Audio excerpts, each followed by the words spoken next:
Now let's go on to multiple table inserts. Multiple table inserts allow the use of an insert command with syntax that lets you insert with a single command into multiple tables at once.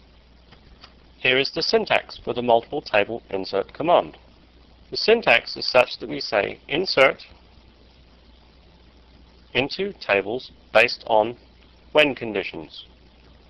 The condition will determine whether data is inserted into a table or not. These different options obviously imply insertion into different tables.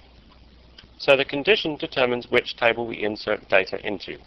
Condition determines into in the when clause. In the first case, the first when clause inserts into one table. The second case, the second when clause inserts into a second table. In the case that all the when conditions fail, the data is inserted into a default table determined by the else clause. The else or default condition will execute when all other when conditions have failed.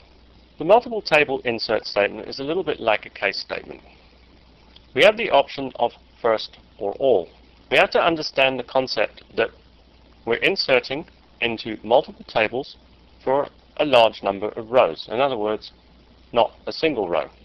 For each row, this insert statement is potentially inserted for one or many rows.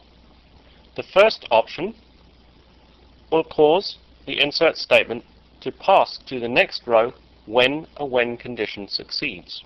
The all option will actually execute all when conditions for every row passed through the insert statement. In other words, if a single row that is being inserted passes two when conditions, it can actually be inserted into two tables, two different tables, because it's passed through two when conditions. Obviously, the else clause or default insert condition will not be executed if at least one of the when conditions has succeeded.